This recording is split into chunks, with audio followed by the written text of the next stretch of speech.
I wandered over to my tent. There was a canvas wash basin outside the tent, one of those folding things that stand on 3 wooden legs, and David Cook was bending over it, sloshing water on his face. He was naked except for a small towel round his waist, and his skin was very white. "So you made it," he said, not looking up. "So did you," I said. "It was a bloody miracle," he said. "I'm shaking all over. What happens next?" "I think we're going to get killed," I said. "So do I," he said. But the 20th of April was not over yet.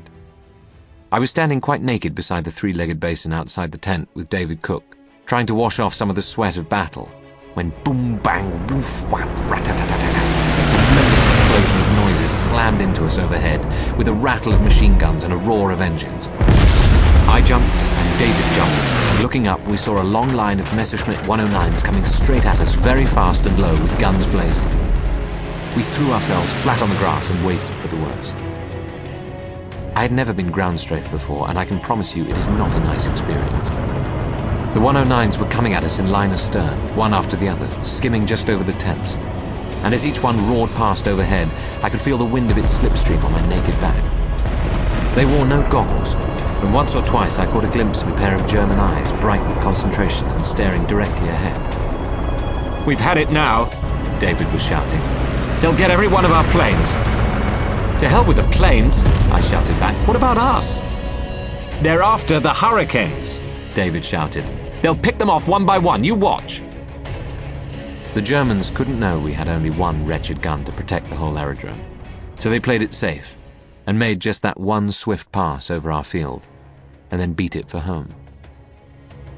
They had disappeared as suddenly as they had arrived, and when they had gone, the silence across our flying field was amazing. I wondered for a moment whether perhaps everyone had been killed except David and me. We stood up and surveyed the scene.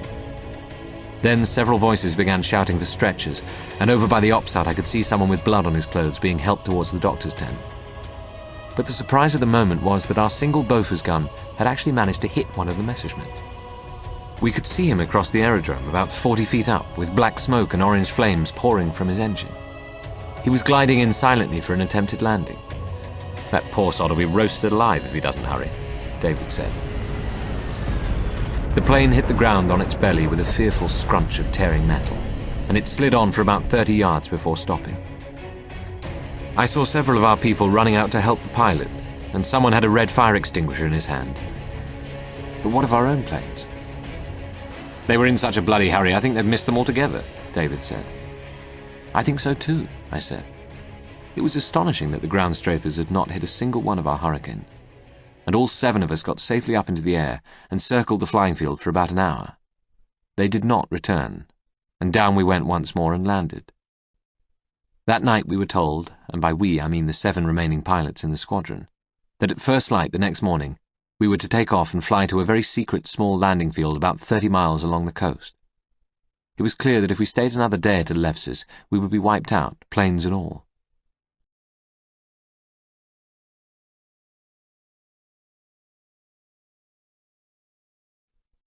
One of us had an alarm clock, and the next morning he woke us all up at 4:30 a.m. When I stepped out of our tent, Alevsis aerodrome lay silent and deserted in the pale half-light of the dawn. I think all of us felt very lonely at that moment. The top rim of the sun was just coming up above the hills beyond Athens, and little sparks of sunlight were glinting on the dew in the grass. I climbed into my Hurricane and hooked up all the straps. I switched on, set the mixture to rich, and pressed the starter button. The air screws began to turn slowly, and then the big Merlin engine gave a couple of coughs and started up. I looked around for the other 6. They had all managed to get started and were taxiing out for takeoff. The 7 of us assembled at about 1,000 feet over the aerodrome, and then we flew off along the coast to look for our secret landing strip.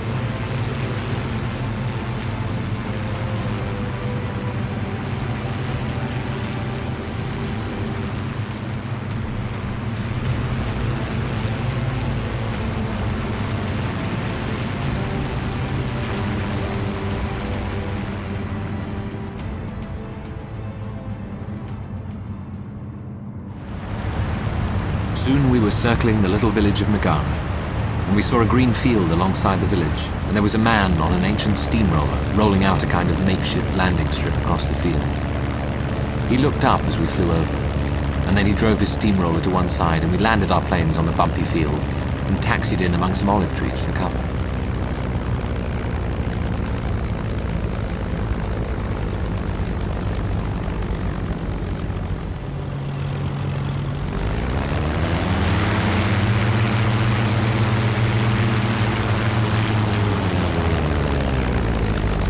The cover was not very good, so we broke branches off the olive trees and draped them over the wings of our planes, hoping to make them less conspicuous from the air.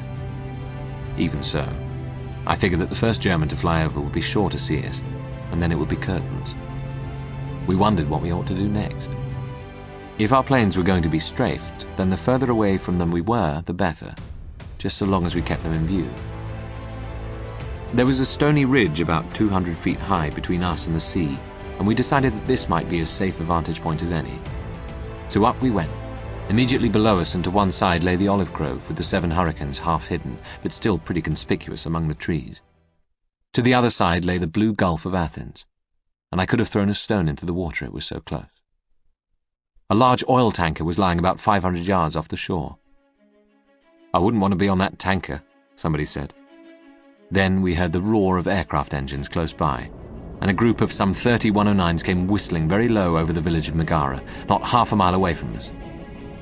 They flew on, heading straight for Elevsis, the place we had left at the crack of dawn. We had got out just in time. Only a few minutes later, a bunch of Stuka dive bombers flew directly over our heads at about 3,000 feet, going straight towards the tanker, and above them a host of protective fighters was swarming like locusts. "Get down!" somebody shouted. "Hide under the rocks and keep still. Don't let them see us." But surely I thought they would see our planes in the olive grove. They were by no means completely hidden.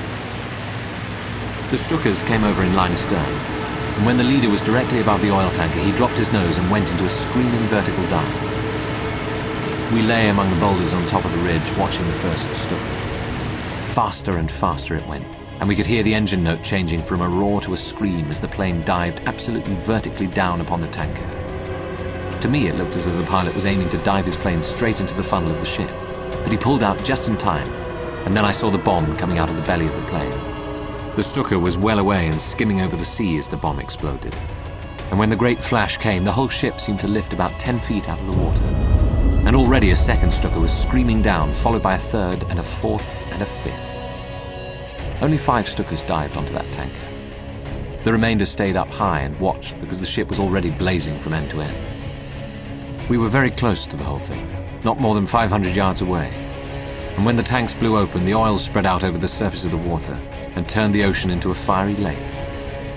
We could see half a dozen of the crew climbing onto the rails and jumping over the side, and we heard their screams as they were roasted alive in the flames. We had seen plenty of bombings in our time, but we had never seen men jumping into a burning sea to be roasted and boiled alive like that. It shook us all.